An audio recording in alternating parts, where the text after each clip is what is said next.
أصول ثلاثة فاجي كماني بسوا كماني سبا أعوذ بالله من الشيطان بسم الله الرحمن الرحيم. وقوله تعالى قل أعوذ برب الناس. بسم الله الرحمن الرحيم. والصلاة والسلام على نبينا محمد وعلى آله وأصحابه وسلم تسليما كثيرا. سبحانك لا علم لنا إلا ما علمتنا إنك أنت العليم الحكيم. أستغفر الله الذي لا إله إلا هو الحي القيوم وأتوب إليه. اللهم انفعنا بما علمتنا وعلمنا ما ينفعنا وزدنا علما. biye alamisa suye hijriya bakele ani kemenani ani binani saba shahru rajaba minye hijra sankal wolon fulana bisunye utani worona miladi nasaraw ka jate ba fulani mugani fula sankal fulana bisunye utani wolon fulana ambe dawda bugu masjid rajahu ambo kono درسوا شيخ الإسلام محمد بن عبد الوهاب أكا كتابه كنو صره الثلاثة الأصول. وقوله تعالى قول أعوذ برب الناس. درسوا تمنى درسوا ينصر يرمي أنكم مني تنغنيني باتو دينو تنغنيني بيكي على دفع an kuma na doka ana kan nuni yau ani aka dalilau do fora nin fana ya aka dalila doye ko tanganyini ye bato de وفي قوله تعالى قل أعوذ برب الناس مالك الناس إله الناس من شر الوسواس الخناس الذي يوسوس في صدور الناس من الجنة والناس. أمر الله عز وجل بالاستعاذة برب الناس مالك الناس إله الناس. ni sora kono ala ye ñamarali ke masa min ka bakuru talen do ko an ka tanganyini ke ni hadamadenw tigi ala ye ani hadamadenw marabaga ani hadamadenw ka bato fe. هذه كلها أسماء وصفات لله عز وجل. نونم بفله نونم بألاك تغودة أني ألاك مانكتو. وفيها أنواع التوحيد الثلاث. ni sora ka fe munu fule ninye tawhid kalite saba mbu kono. tawhid urububiyya والتوحيد الألوهية والتوحيد الأسماء والصفات. توحيد الربوبية كايرا كو دالي بي على ديتاي انفراد الله بأفواله. توحيد الربوبية كورين نيندي كو على كلم بيو دي ياكا كو كيتاوكي علي دي دامفين بيدا ale de be danfen be marabale de bolo tawhid rububiyya kuro de ala de dammasai. tawhid uluhiyya aba kono ako oyero jumaye ilahin nas oye tawhid uluhiyya de kafo ala de bato masai bato chinyalama akan ka ke minye oye ala kelem pewde oye tawhid uluhiyya na ko sora in kono malikin nas oye tawhid al asma'i wa sifat.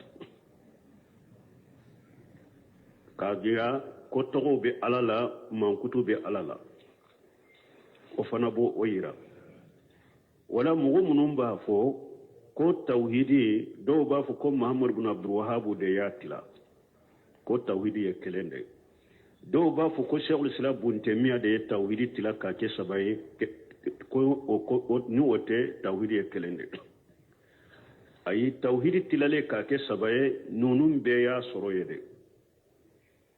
don ke ba ka tawhidi tilaka ke sabaye wiya kene bil istighra'i qiyasu te foite bil istighra'i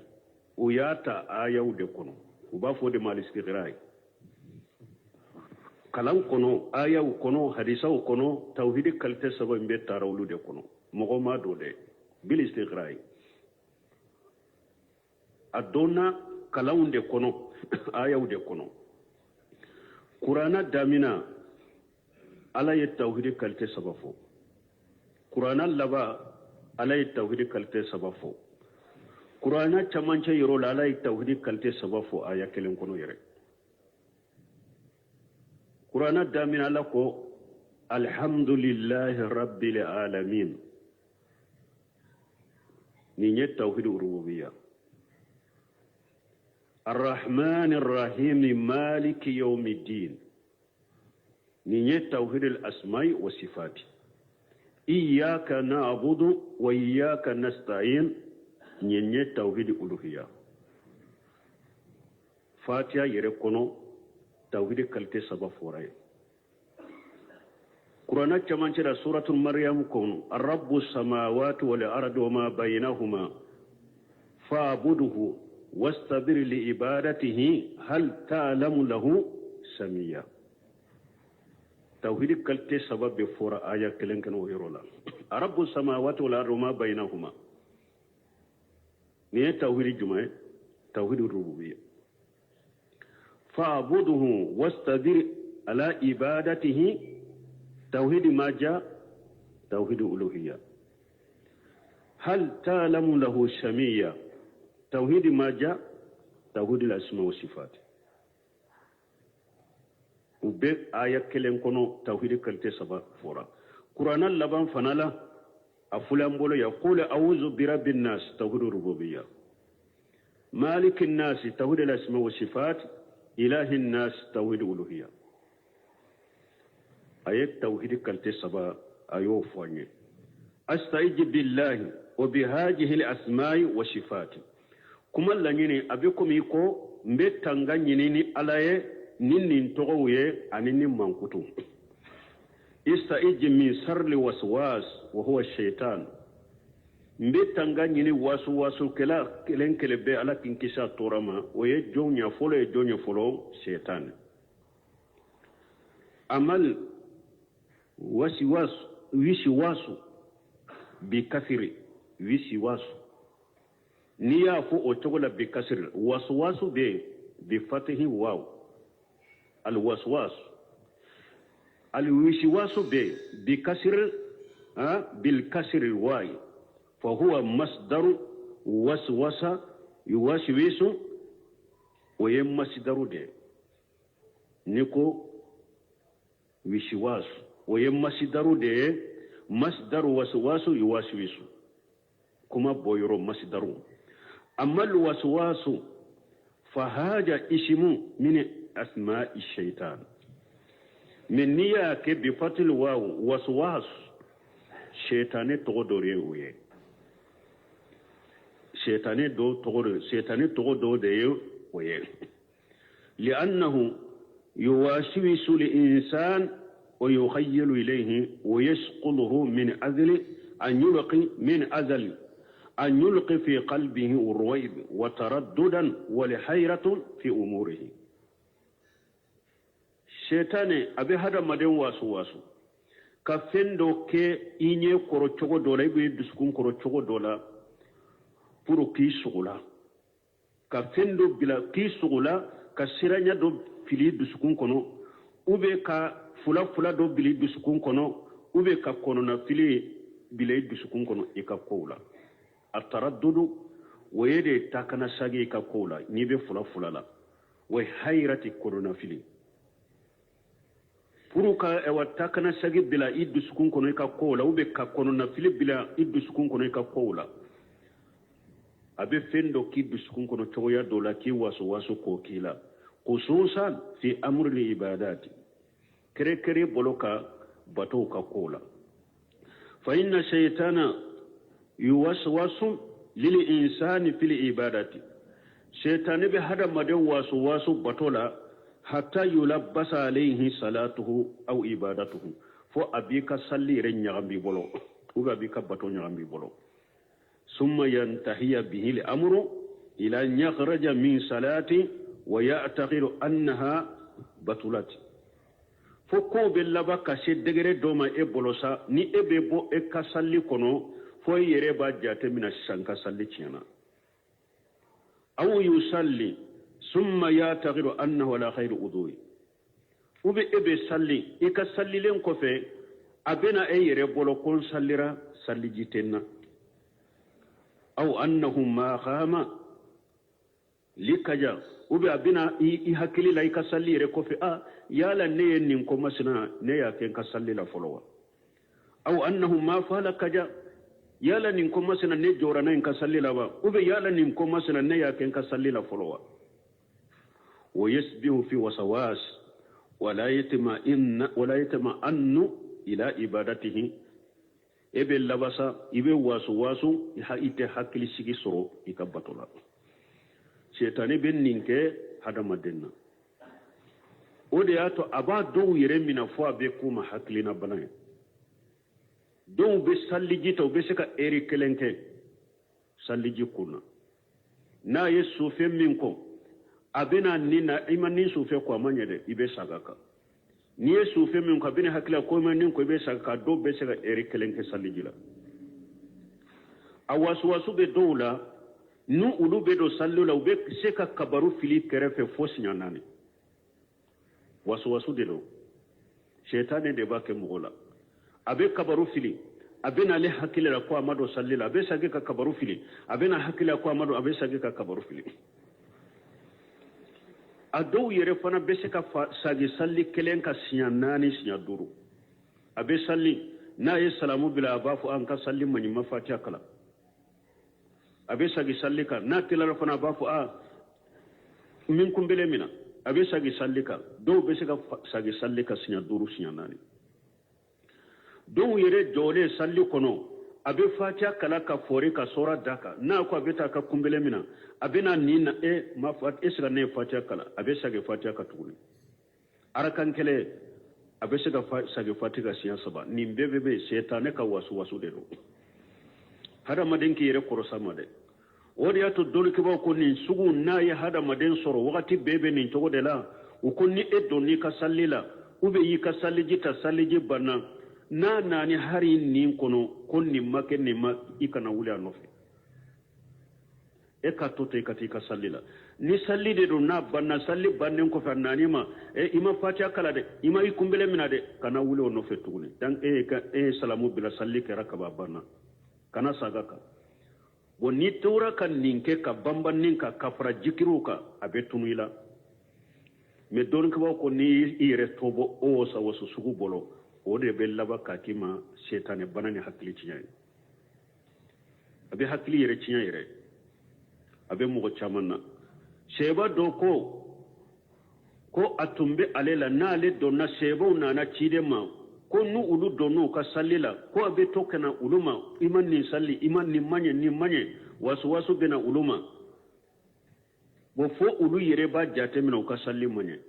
sheba uye ninyira chiden ko jaka shaytan yuqalu lahu kunzabu shaytane ko shaytan chiden ko shaytane sugu dole do ko ba fa ma kunjabu na dola kele niye kabaru fili ni o sugu be mugo minna chiden ko niye kabaru fili ika tuke numanna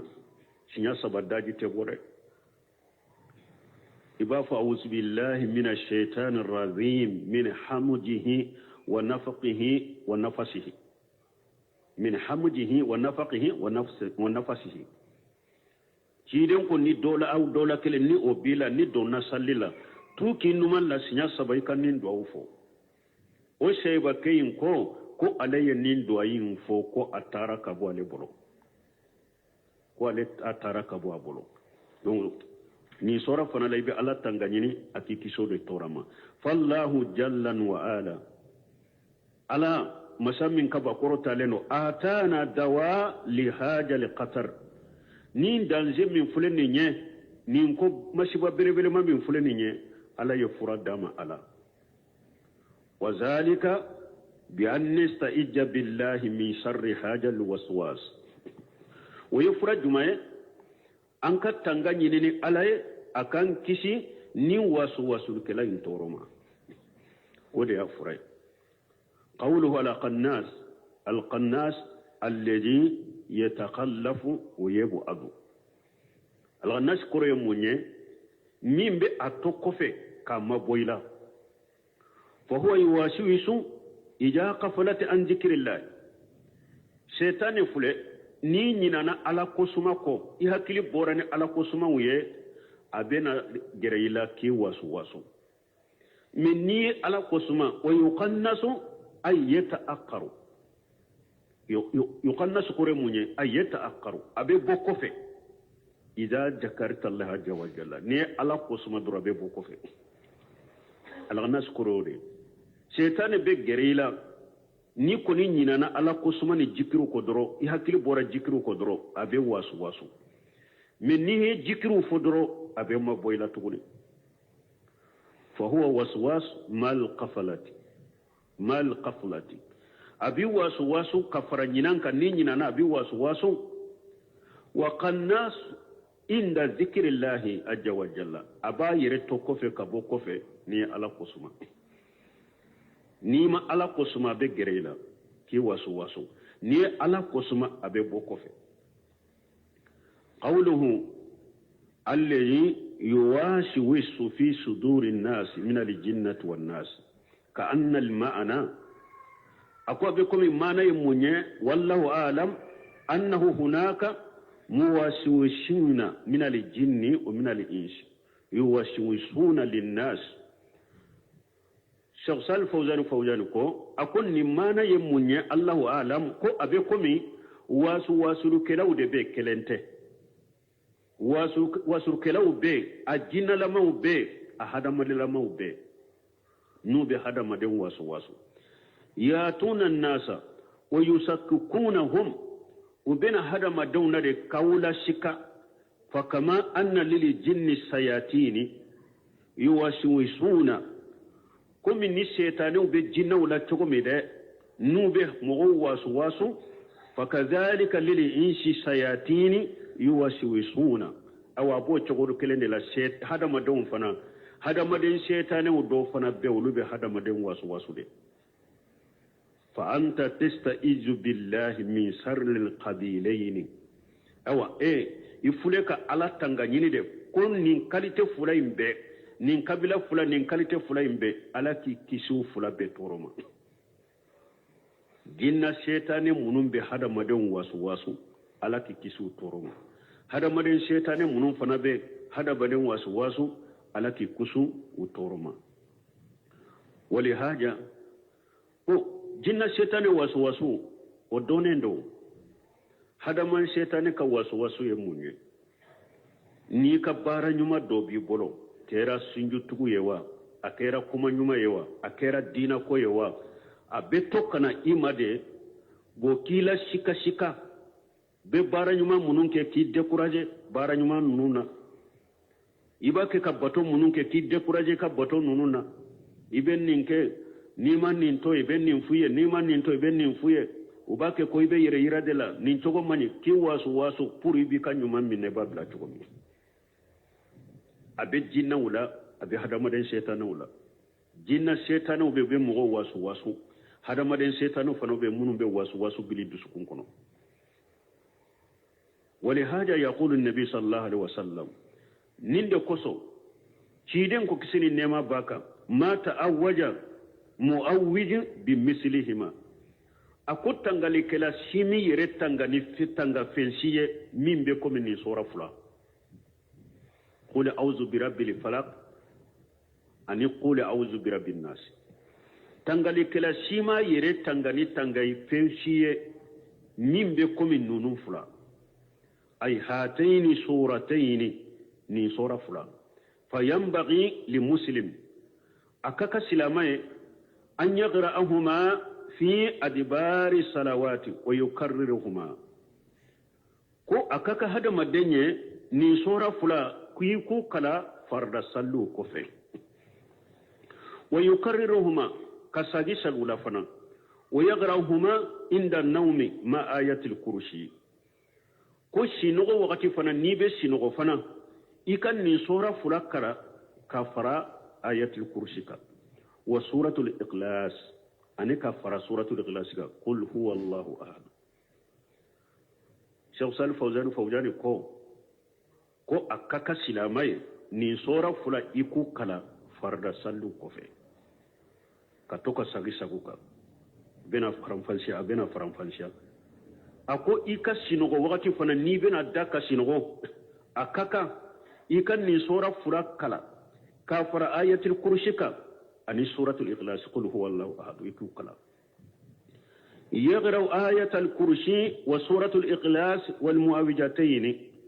أو أقويك آية الكرسي كلا أني سورة الإخلاص أني تنجي سورة فلي يقرأهما دبر كل صلاة ويكررهما الثلاثة بعد المغرب وبعد الفجر وآية الكرسي أن يقول هو الله أحد أن يقول أعوذ برب الفلق أن يقول أعوذ برب الناس Sheikh Salih Fawzani ko farda kofe ikan nunun kala ko futiri kofe kuli nunu ku kala sinya saba fajiri kofe iku kala sinya saba ndella kan fo jikiru munun beke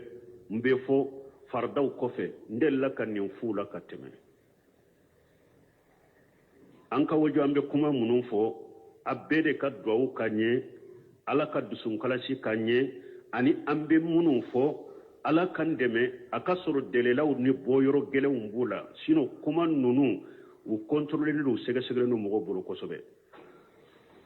chama nyere tu lamede mogo chama alhamdulillah wu lameni haklina nyumani wa dina famu nyinini mogo chama fana bu lamede nka wodo soro ka kataw do soro nka wuli ala kan kisu toroma men na yasru qataw ko dam balatan law wallahi ni ne qatawra amajare mo kayirina nyire be ala de deli nde kuma foya ni gina nde sage ka belame ni shikra yoro la ko qataw do mbe sage kata kitabu takalaje ni qataw do mbe koroto de deresu wore kanan ka bange saya kan soro ni ko ibo o bata wunyini abi yere sege ni an katawrante ala delala nan katawra da nyado nyemmi fende fo doni ke baga side ma fo della tala nka sage ka bo ola woni jisuma mini be kala nyambolo inshallah mba ala delala ko sabati ngolo fana ko ataran ka wojo bila doma do dara sigi ko ne min fo ko ewa futuri kofe ko ka kuli nunun kala sinya saba fajiri kofe ko kala sinya saba ko Abdul Musin Abadi ko ako bombaji de ninfo ko nunun ka fo saba ko le ka karamo e bombaji de ko me ale taro bombaji yen nunun de lo tami ko dele la tula ko me bombaji ko asuru tigi de do abe asuru do kosobe atigi taraninde fo ko ne munun fo ko bombaji de yu fo ko dele la tula ko hadisa munun na la kula fulendo nkombe mi mfa tigi ale de te bombaji do nebe bombaji do nebe Abdul Musin Abadi do alhamdulillah ne sigira koro Abdul Musin Abadi yere karamo Cheikh Abdallah Bombaji nyami Abdul Musin Abadi dala nyabala anye silembe nyogona ako minye Cheikh Abdullah Bombaji Abdul Aziz Bombaji ko fulay mbeye nyogon suralela muhaddisun faqihu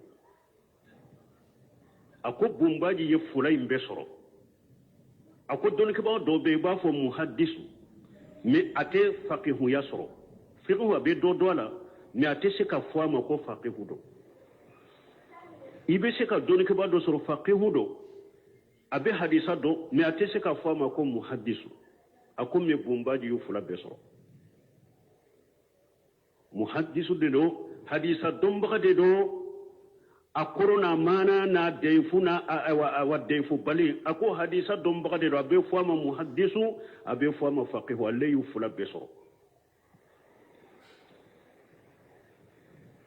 abu musina bariyan ne ko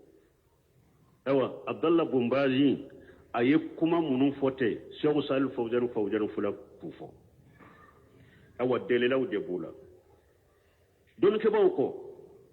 min ye futuri kofe ka kulin nunun fo sinya saba fajiri kofe ku fo sinya saba delela bora yoro juma hadisa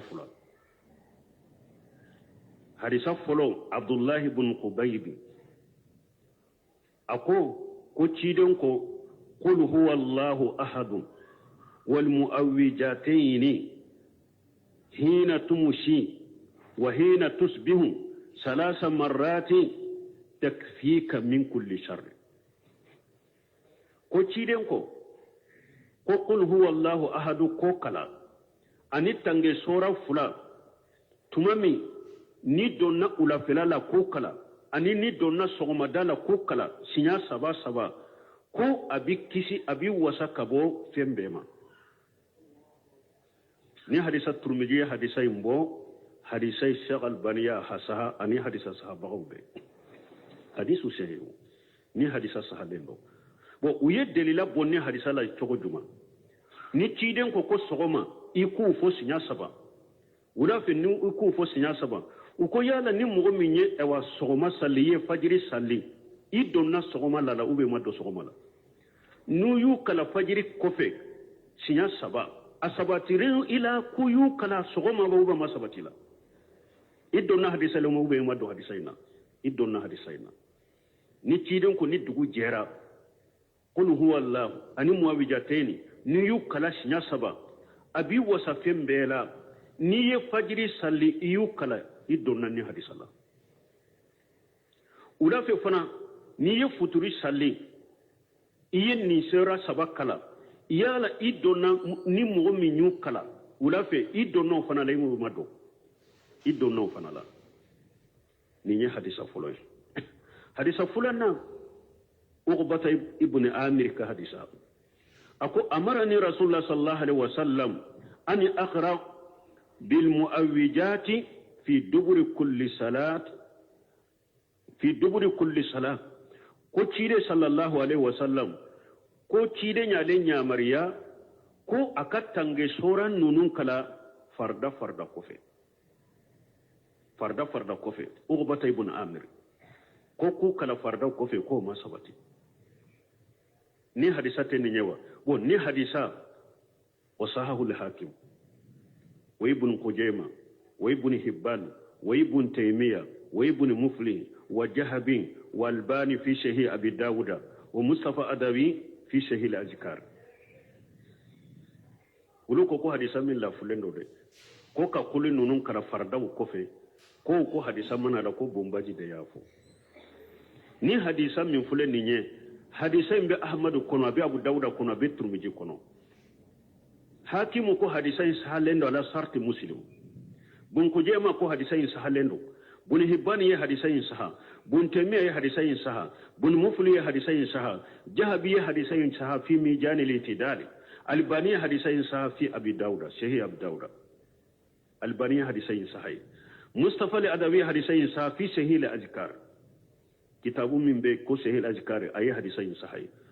awa doni ke bawo purun ka fo farda kofe ika kulin nunu sabakala futuru kofe iku kala sinya saba fajiri kofe iku kala sinya saba adelila ni hadisa fulade kote ko bombaji ado de ne ma do min ye bombaji dogo ya ubolo de me ni mugo ni kera min ayimmati ahli sunna wal jamaa wa de pe gale de ni mugo kera nin tawhidi sabati bagani ni sunna sabati bagani ni salafiya sabati bagade ika jugu be caya jugu do bese ka ya ila ita do atido mo de bese ki jugu ya yere ita do atido o be selefiya dawa ino fede on ko ambe min fu tigi ye nu be sanu ka kuma ka fo be e wa kuma do tinya ne ma fo Cheikh Abdallah Bumbaji te ka tawde mais ni mo ni ko ebe Abdallah Bumbaji ka tawde do ira da sege sege like ko so be sani ka kuma de ni ko be Bumbaji ka kuma fota ko ni wuli kitabu ko ka tawraya aha ika doloki bore ika woshi kitabu laje kama de mais kati sige internet ulate ani WhatsApp ni Facebook ulate hari hadisa kele nyire asanadu eto do yere hadisa sahale nyire sarati ye munye eto do hadisa defu sarati ye munye eto do aw beta sigi togodi ko Bumbaji yen ninke katawdo doni ke mo be saka katawira mais ebe soko do togodi arabaina nawawi te ekunna hadisa binna ni te soro ekunna ite hadisa sanadu do ite hadisa rijalu yere do ite defu yere sarati ni ewa sehu yere sarati bonogonna hada madon ku ka khadara do sa mo yere ka valeri do iki ka khadara do aka ke sabali bagaye ay ke sabali bagaye koy mo munu nyu ka si jenin dinala depuis u bali gare depuis demisale ma fokatu sa sambi kononto nyogona ma ake foyila ni dinate Bumbaji ka kalandenw nyafo ko amad deli ka militi duru ke diya masal diya barola militi duru ina ka diya baro sempulu ke ko amuke imma be dersula abake ka dersu di imma be fatawala imma be jikrula imma be sallila hari aka sufela Cheikh Abdallah Bumbaji ni ibn Usaymin ko sufela la kalandenw nyo be jatemeno ka sinu wote teme erinani ka sufe erinani uka sufe sino teteme opa aw be se kana sigi togodi ko yoronin kele ko nonu nye kuma do fo ko be ton o wulite alaka hakimande de annuma mo ko baleri do hari bi ayekala aka doni ke bawo ka kitabu nyene aku sege sega ku do de na ba fe ka kuma cinya ko nin kuma te sababai ayella jeli ke ko sobe sana ka dabu akoro de kitabu do be awtu togodo yere umase malima yere dina kitabu de do wasoti alhamdulillah ne kitabu taman sa dina kitabu sunna kitabu salafiya taboloka mbusa wakati min ni tara maktaba ulaya maktaba be ni tara yiro ba faunte nindo ba kumande saudi kanati kitabu do be nin dina ka yere hadisa kuka umasha uma yere folo alhamdulillah rabbil alamin taman be nunun kundela akunkolo Bumbaji ka kuma bebe bo kunkolo de la kitabu sabira yere te kalande unde ba sabe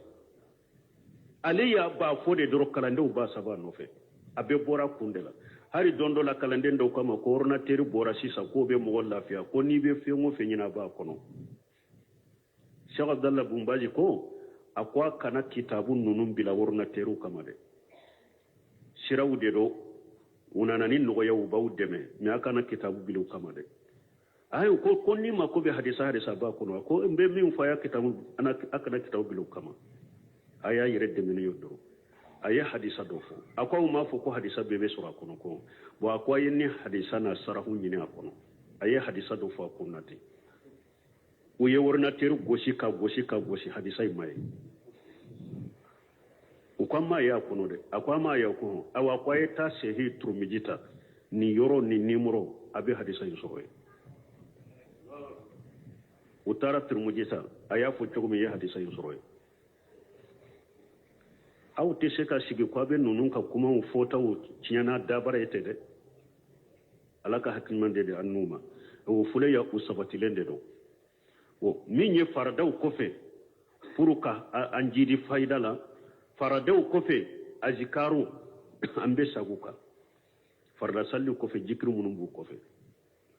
ni salamu bila ibafu astaghfirullah اللهم أنت السلام ومنك السلام تباركت يا جل الجلال والإكرام ابن نين دفو فلو سلامو كوفي نا ياسرو اي المامي دي ابي جمانيه ابي نيسي لنتو كروما كان نينفو دي فلو او كوفي ابي يرما كي نيسي جماما جما فنا بي اتافو نا ين نينفو iyado jikiru nunu fardaw kofe sunna ye u ka bangede o sunna fana fagalen do bolo buna bas ka hadisa sababula ako ciden tilela wulu demiselamaw wakati dola buna basa ya sorolu ye demisenu ma baliga wakati dola be do misiri la kasali wakati dola jama salimu ka wajibe ubetilonge ke misiri dala ako awun tumbe ciden ni jama misiri mo ka salli bani do nanyu ka jikiru kamede imbe hadisa sahalen kono parce que ciden tilela min fula awun bolo ni almamiye salamu bila jama bebe salamu bila fo beba me o tunte ciden tilela ani sarafu katabolo tala almamu kelen de be salamu bila to bebe abaka salamu bila da jukoro de kante bo almami ko fe mote foy bange almami ko fe ne aminate yaka jikru to ibu fo de ne ibu fu da jukoro de buna basi ko kulu tumbe ciden ni jama salli banni do misiri kono nu ye jikru kamede o ya yira jikru tumbe bange de o nyemmi fote ni yo fo o ko fe ba fo لا إله إلا الله وحده لا شريك له له الملك وله الحمد وهو على كل شيء قدير إبن نون بانجي حكلا إني منون بنيون كرف نوبامي وبي بانجي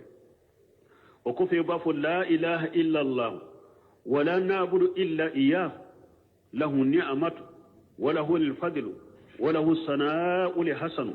لا إله إلا الله مخلصين له الدين ولو كره الكافرون اللهم لا مانع لما أتيت ولا موتي لما منيت ولا ينفع ذا الجد منك الجد ibn fana fo bo niye nunu fo nunu bebe bangede ni bi kerefe akume ni nunu fora ibena subhanallahi bi sabani saba ibena ulula sisa ulu fana fo chogo nani bula subhanallah bi sabani saba alhamdulillah bi sabani saba allahu akbar bi sabani saba nunu nye bi kononto ibe keme dafa la ilaha illa allah wahdahu la sharika lahu lahul mulku wa lahul hamdu wa la kulli shay'in qadir keme be dafa ni nye me min fure ni nye Sheikh Abdurrajib Bombaji ko na kadiye nimbange na kadiye hari nima nimbange be se kan ngunda sumana lay nunu ni nte fo chogo do ya fo chogo do be fulana subhanallah bi sabani saba alhamdulillah bi sabani saba allahu akbar bi sabani nani ni nye fo chogo fulana hadisa sahlen de be ni bela ni nye fo chogo fulana fo chogo sabana subhanallah alhamdulillah wa la ilaha illallah wallahu akbar mugani duru kununu fo mugani duru nin kelen kele mugani duru nu farala nyugo ko beke joli telma joli subhanallah alhamdulillah wa la ilaha illallah wallahu akbar ha mugani duru sinya nani joli keme subhanallah alhamdulillah wa la ilaha illallah wallahu akbar ku fo nyugo fete mugani duru ni nye chogoya sabanai chogoya nani na subhanallah sinyata alhamdulillah sinyata allahu akbar sinyata bisaba afo chogo nani nai ni sababbe hadisa de sabatiran min bela chidembolo sallallahu alaihi wasallam nunun la nyini koroye munye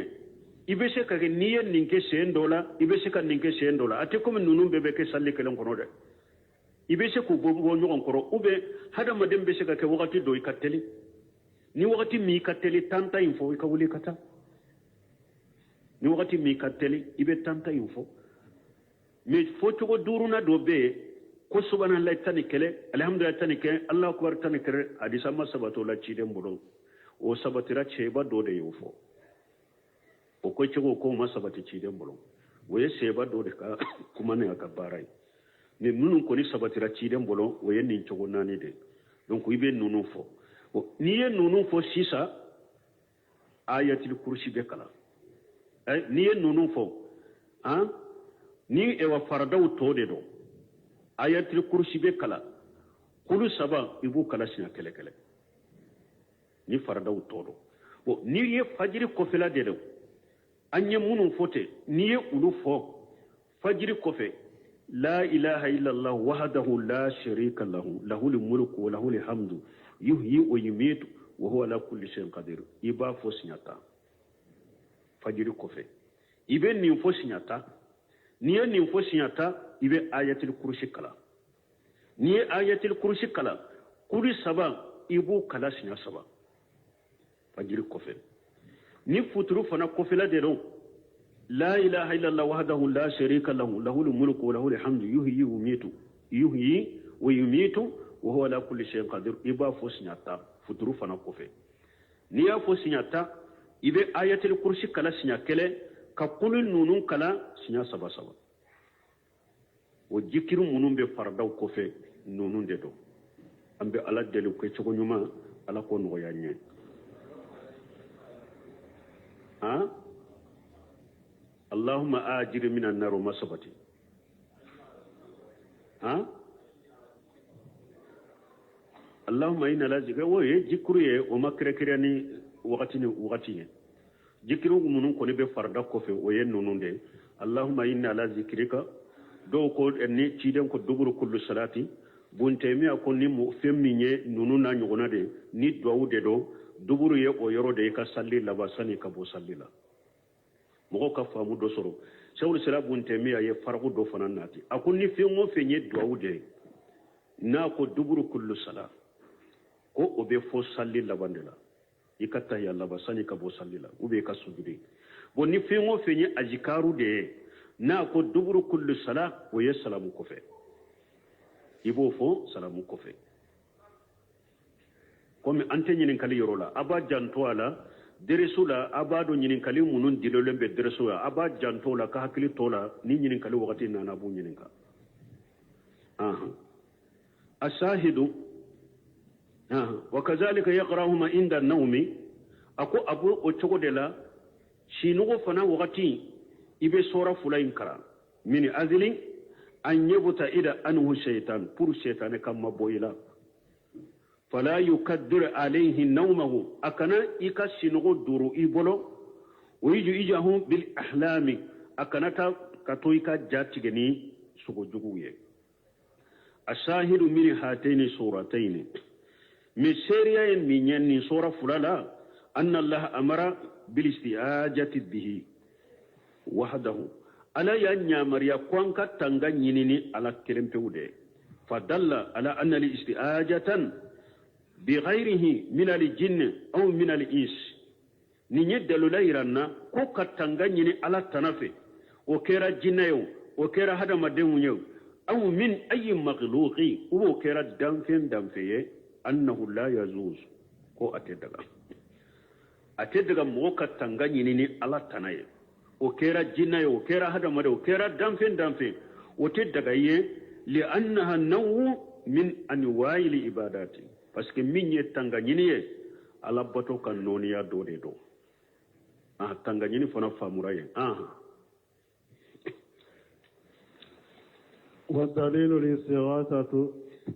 والدليل الاستغاثة قوله تعالى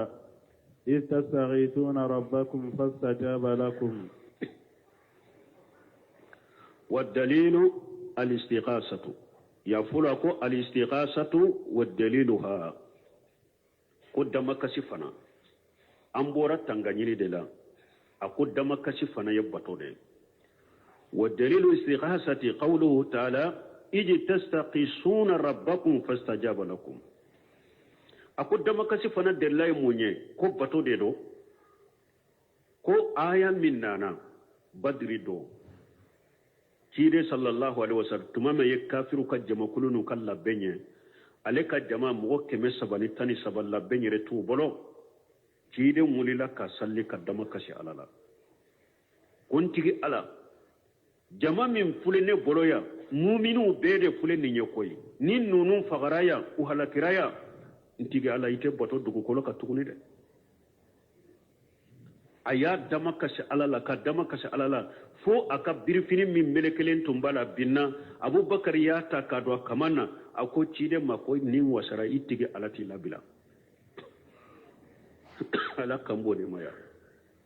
إيه تستقيسون ربكم تمامي أباك كدمك سي أتيجي على لا فاستجاب لكم على يوم جابي آية بسورة الأنفال كنو آية كنتنا الاستغاثة هي النوع من أنواع العبادات دمك سي بطل نونيا دو وهي طلب القوس ويدي كدمليني استغاثة كورموني دمليني وهي لا تكون إلا عند الشدة دون كما أقول الاستعانة أني أو الاستعاجة أني الاستغاثة ولو بي استعاجة يكتنغاني على كي كروشي كي تنغا فندونا يارو الاستعانة دمليني توا بو الاستغاثة tanganyini do al-si'ajatu tanganyini do al-istighasatu tanganyini do mais faram fasha jumambu ndko uni nyogonche afule ko defo al-istighasu no beke o basoro ko gele yari bolode dama kasita ni ko usura mo bolo a gele yari bolo ibe dama kashi min ko ba fo de ma al-istighasatu al-si'ajatu ibe she ko ke ni sirana fendo yedro ibe she kala delala ki kisa turama kasur har ko ma wusuma gele ya folo mil istighasatu yede ni ko gele yara wakati mi inda siddati ni ko gele ri bolo wakati mi de ibe dama kasim min ko ba fo de mal istighasa ija wa gali insana fi siddati ni hada madem bi nagele ya do kono fa innahu yatlubu al khawsa min allah abede menni alafe ونجاءت من هذه السدة أني كشي أبي كشي ني ألافين كم بنين جليا منا على كين كشي كبولا ده على كين دم كبولا ده نين جليا من نبا كونو نا ينصرو على كين كشي كبولا الاستغاثة ينين ده والاستغاثة على نوعين أكو استغاثة كاليتة فلادو النوع الأول الاستغاثة بالمخلوق فيما لا يقدر عليه kalite folo hada maden katanga e wadama kasi damfe na damfe shete minna ki dama kasi damfe na ko aki deme ko gelen dola ko gelen mi moyete hada maden bolo alete sala illa allah fimmi damfe inshallah ni alate ko nyini damfe fe wa haja shirku istighasatu min fulen ni nye fulan ka foyade faman istaghasa bi ghairi allah من الجن أو الإنس أو خايبين أو أموات نمو مني دمكسني على تناي جنة دوا هذا مدين دوا وبي دمكسي منا أتي كرو أيوة بولين دوا أتي كرو أو أموات وبني أي دمكسي سودلا فإن هذا شرك بالله عز وجل دين دمكسي سوق من فلان نية فلان كفويا mogo munum beta jinna wele geleya bi ka jinna do wele ko aka geleya in boyka ube ka hada maden do wele ko aka geleya do boyka hada maden mi ibe ake ka min nyina fa le sey to la yere ate sola ube eni min te nyogonka ebe dugula ni be dugula ebe kungo kono nana ma bani woliju do be dugula ate nyogonka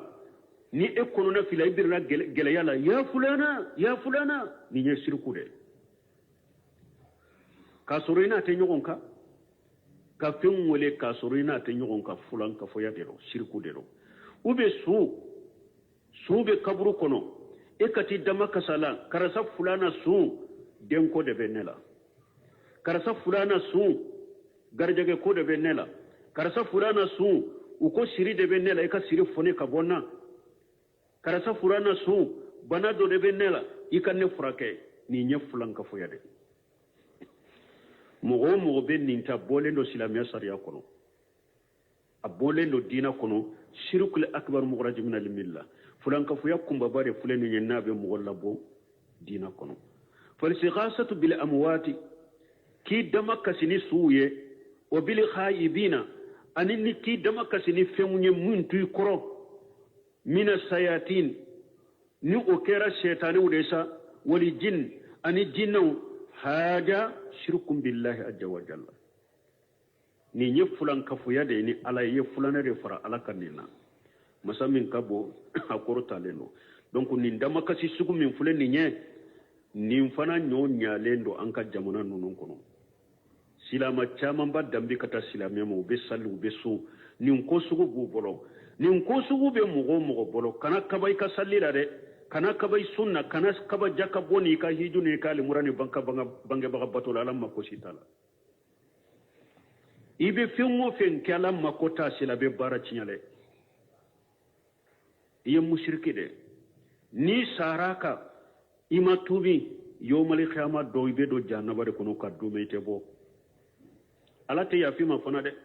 inna allaha la yaghfiru an yushraka bihi wa yaghfiru ma duna zalika liman yasha ala ko ni mɔgɔ mɔgɔ ye fulana fara ni ala ka i sara kan i n'a sera lagara ni ala tɛ yafi ma dɛ i k'o dɔn yafa t'i ye lagara koyi nka ko ni mɔgɔ min ni junubu nana ni ala ma min tɛ furankafoya ye n b'o yafa mɔgɔ ye min ye n diya ciden ko man matan la yushriku billahi shay'a daghala li janna wa man mata yushriku billahi shay'a daghala an-nar ciden ko ni mɔgɔ mɔgɔ sara i ma foyi foyi fara ala kan i ye silama ye junubu bila cogo cogo i bɛ don arjanna kɔnɔ ni fulankafoya ma se ala ma a ko ni mɔgɔ mɔgɔ sara fana i ni fulankafoya de sera ala ma i bɛ don tasuma de kɔnɔ i kɛra jogo ɲumantigi ye cogo cogo i kɛra bangebaga batola ye cogo cogo i kɛra batokɛla ye cogo cogo bato yɛrɛ tɛ wele ko bato ka siriku to a la o fulankafoya bɛ bato la batokɛla t'i ye ni sara o de kan i bɛ don jahanaba tasuma de kɔnɔ i tɛ bɔla tɛ yafi ma innahu man yushriki billahi faqad harrama allahu alayhi aljanna wa mawahu an-nar wa ma lizalimina min ansar ala ko ni mɔgɔ mɔgɔ ye fulana fara ni ala ka janna doni kɛra e ma haramu ye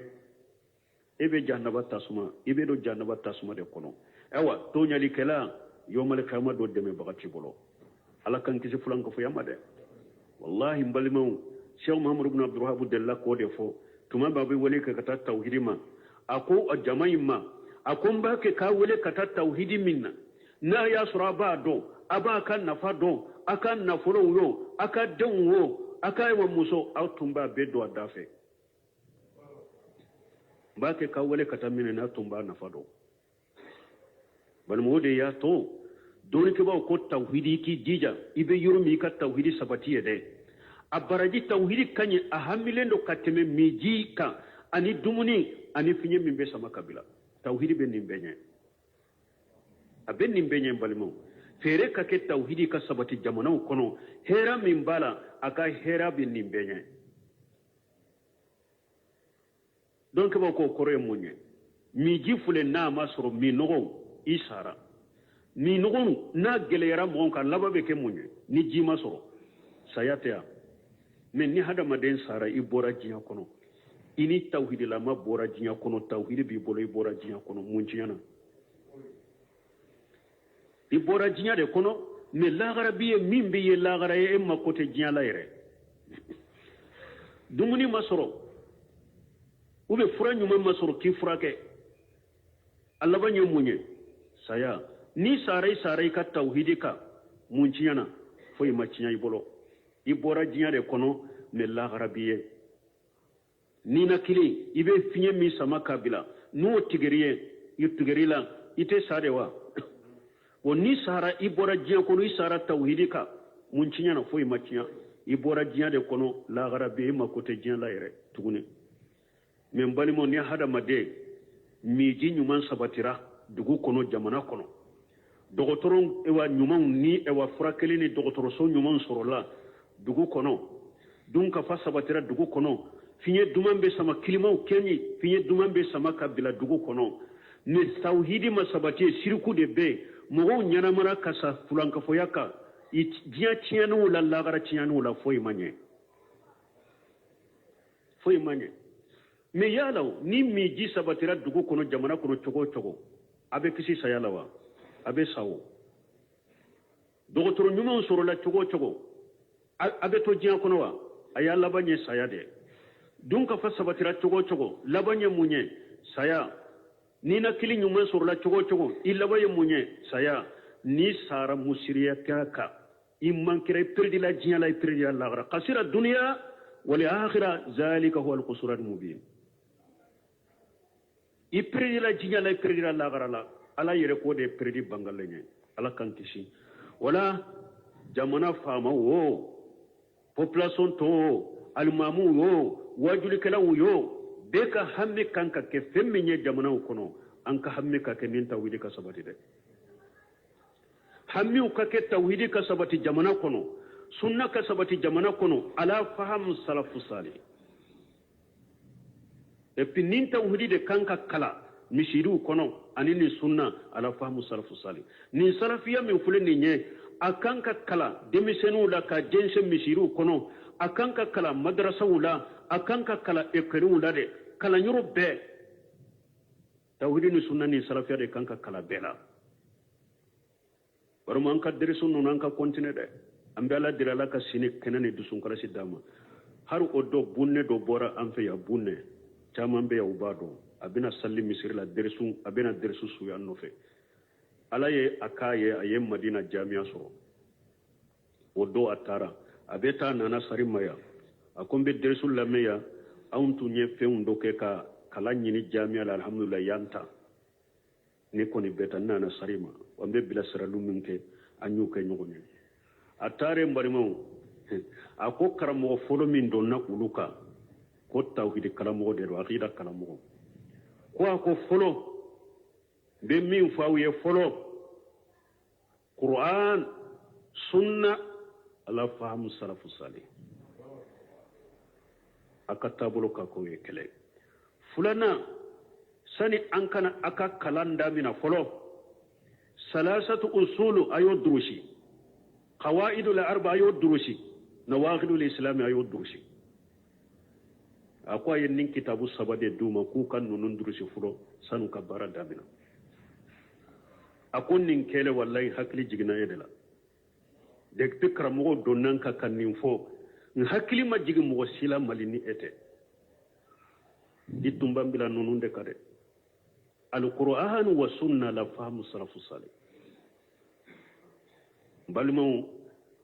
anka demesenun kala odela burusudo dugubado ambe bila sirali minke folo la kitabu munun temena ambolo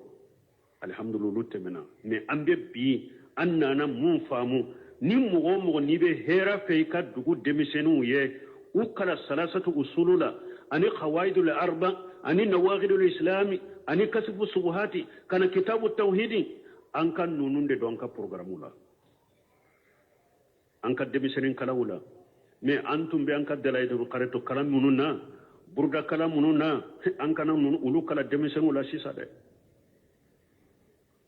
nanyu kala demisenu la sisa nyu sagu kode anyu sagu kode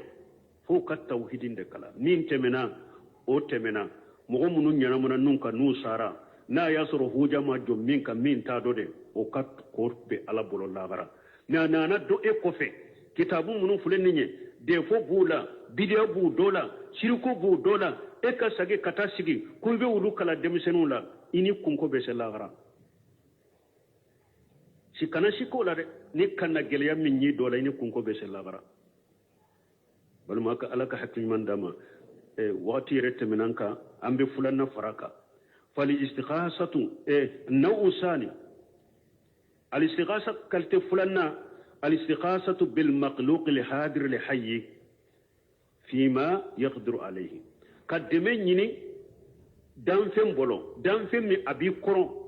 انيانا مالندو فنا سوته يبيك كم من دمني نافي فنا ابيسه ولا حاجه جائز نندم كسي دغرا قال تعالى في قصه موسى ود لا يمني علىكم موسى قيسلا فاستغاثه الذي من شيته على الذي من عدوه Musa akan mogo bani salanka ni kubuti galanka de tumbe kelela Musa nanuma bani salanka ko Musa ma awa akonde mede nka jugu de fulen ni aba fe kim bugo de ndeme aye deme ni Musa fe o Musa be se ka deme ku fara ka bonyo gona ni deme ni basite ni na de eni mogo do be nyogona e nya be dola karasa naya nay ni deme ya basito lawo abese kana ka ewa chei mbo ila ube abese kana ka mankancha tigi beta basitola ube karasa doni griman do bi bolo iba fe kanyu ire desara kinyu karasa na nyu nindeme nandema kinyu ni abesa da ubatese abesa wala basite ni naw ube karasa ibe moto la ube be falila bo ube be wotoro la nka doni de fule ni ndeme ikin ka doni tanye katana abese ni no batese ni na abese ni na nindeme nyi sugu basite ni na kademe nyini dan fem min nyana made abi korofana ibe min deme nyina fe fona bese wala basitola ninde chogo ya fulana komi wakati ya temina mbolo ire subhanakallahumma rabbuna bihamdika ashhadu an la ilaha illa anta astaghfiruka wa atubu ilaik usulu salasa paji kemani saba أعوذ بالله من الشيطان الرجيم بسم الله الرحمن الرحيم وقوله تعالى قل أعوذ برب الناس بسم الله الرحمن الرحيم والصلاة والسلام على نبينا محمد وعلى آله وأصحابه وسلم تسليما كثيرا سبحانك لا علم لنا إلا ما علمتنا إنك أنت العليم الحكيم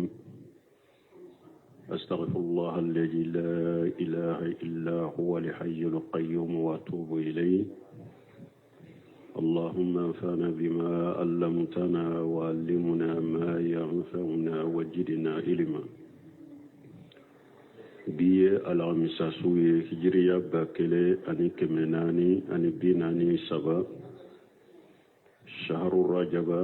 ميني هجرا سانكال ولون فلانا بيسوني وتاني ورناي